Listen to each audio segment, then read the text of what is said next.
Good evening everyone. Today I want to practice about article. আসলতে মই practice কৰি থাকো এনেদৰে যদি আমি শিকি মানে ভালদৰে বুজি যদি আনক ভালদৰে বুজাই দিব পাৰো তেনেহলে সেই পঢ়াখিনি আমাৰ ভালদৰে মনত থাকিব আৰু আমি সেই কথাষাৰ বহুদিনলৈ মনত থাকে আৰু সেইটো পাহৰি যোৱাৰ সম্ভাৱনা একেবাৰে কম সেইবাবে মই এনেদৰে প্ৰতিদিন প্ৰ্যাকটিস কৰি থাকো আৰু মই প্ৰ্যাকটিস কৰি থাকিম আজিৰ টপিকটো হৈছে আৰ্টিকেল আৰ্টিকেল দুই প্ৰকাৰৰ যেনে ইনডিফিনিট আৰ্টিকেল হৈছে এ আৰু এন আৰু ডেফিনিট আৰ্টিকেল হৈছে ডি ইনডিফিনিট আৰ্টিকেল মানে অনিৰ্দিষ্ট কোনো এটা বস্তু যদি আমি অনিৰ্দিষ্টকৈ বুজাই তেনেহলে সেইটো হ'ব ইনডিফিনিট আৰ্টিকেল যেনে কোৱা ইয়াত আছে আই হ্যাভ এ পেন মানে মোৰ এটা কলম আছে কিন্তু কোন কলম সেইটো কোৱা নাই তাৰ মানে কলম আছে সেইটো নিৰ্দিষ্টকৈ কোৱা নাই আৰু ইয়াত আছে আই ইট এন আপেল মানে মই এটা আপেল খাও ধৰি লোৱা ইয়াতে বহুকেইটা আপেল আছে মই এটা আপেল খাও ইয়াত কোৱা নাই যে কোনটো আপেল খোৱা এইটো আপেল খোৱা বা এইটো আপেল খোৱা এইটো কোৱা নাই মই এটা আপেল খাও মানে কোনটো আপেল খাই আছো আপেল খাইছো কিন্তু কোনটো খাইছো সেইটো নিৰ্দিষ্টকৈ বুজোৱা নাই সেইবাবে ইয়াতে আছে আই ইট এন আপেল এইটো হৈছে ইনডিফিনিট আৰ্টিকেল দুই বিধ আছে সেইটো হৈছে এ আৰু এন ইয়াত এ আৰু এনৰ ব্যৱহাৰ আমি শিকিব লাগিব কিন্তু আজি আমি সিম্পল একেবাৰে যেটো সিম্পল সেইটো আমি শিকিম ইয়াত পেন আপেল পৃথিৱীৰ সকলো বস্তুৰ নাম সেইটো আমি আগতেই জানিছো ইয়াত আছে পেন এটা নাউন আৰু নাউনৰ প্ৰথম আখৰটো যদি কনসোনেন্ট হয় তেনেহলে সেই নাউনটোৰ আগত এ হ'ব ইয়াতে সেইভাবে পেন মানে হৈছে কলম ইয়াত প্ৰথমে আছে পি সেইভাবে পিটো এটা কনসোনেন্ট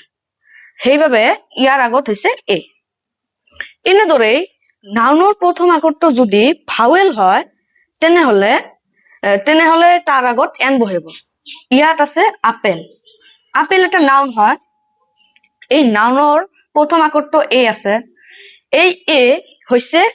ভাৱেল সেইভাবে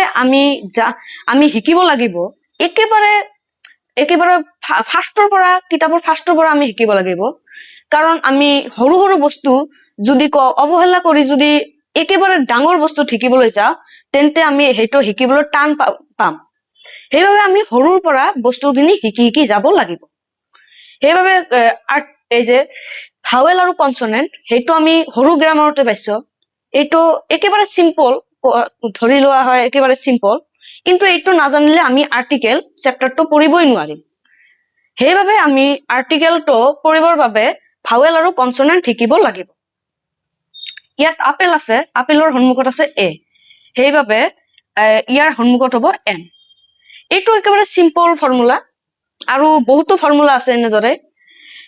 বহুতো ফৰ্মুলা আছে সেইবোৰ আমি পিছৰ পেজত প্ৰ্যাকটিস কৰিম ঠিক তেনেদৰে ইয়াত অক্স এটা নাউন হয় আৰু এই নাউনৰ প্ৰথম আখৰটো ও এটা ভাৱেল সেইভাবে ইয়াত এন হৈছে মেন মানে মানুহ আৰু এম টো হৈছে কনসোনেন্ট সেইভাবে ইয়াৰ আগত এ হৈছে ইয়াত আছে চেয়াৰৰ এটা নাউন হয় চেয়াৰৰ প্ৰথম আখৰটো হৈছে চি এটা কনসোনেন্ট সেইভাবে ইয়াত এ হৈছে ট্ৰি মানে গছ আৰু ট্ৰি নাউনৰ সন্মুখত মানে প্ৰথম লেটাৰটো টি এইটো এটা কনসোনেন্ট সেইভাবে ইয়াৰ সন্মুখত এ হৈছে আমি আজি আৰ্টিকেলৰ ইনডিফিনিট আৰ্টিকেলৰ একেবাৰে সিম্পল টপিক মানে সিম্পল ফৰ্মুলাটো শিকিলো আৰু পিছৰ নেক্সট যেতিয়া আমি প্ৰ্যাকটিস কৰিম তেতিয়া আৰু বিভিন্ন ধৰণৰ আমি ফৰ্মুলাবোৰ শিকি যাম আৰু ডেফিনিট আৰ্টিকেলৰ বিষয়ে আমি পিছত প্ৰ্যাকটিস কৰিম আৰু মই আসলতে এজন ছাত্ৰ মই এনেদৰে শিকোৱাৰ উদ্দেশ্যটো হল এনেদৰে আমি প্ৰ্যাকটিস কৰিলে বহুদিনলৈ মনত থাকে আৰু আমাৰ এই পঢ়াখিনি সোনকালে মেমৰাইজ হয় সেইভাবে মই এনেদৰে প্ৰ্যাকটিস কৰি থাকো আৰু এনেদৰে আৰু আপোনালোকে আমাক আশীৰ্বাদ কৰিব যাতে আমি আৰু আগুৱাই যাব পাৰো এনেদৰে আমি আগুৱাই যাবলৈ চেষ্টা কৰি আছো আৰু আপোনালোকে আমাক সহায় সহযোগিতা কৰিব থেংক ইউ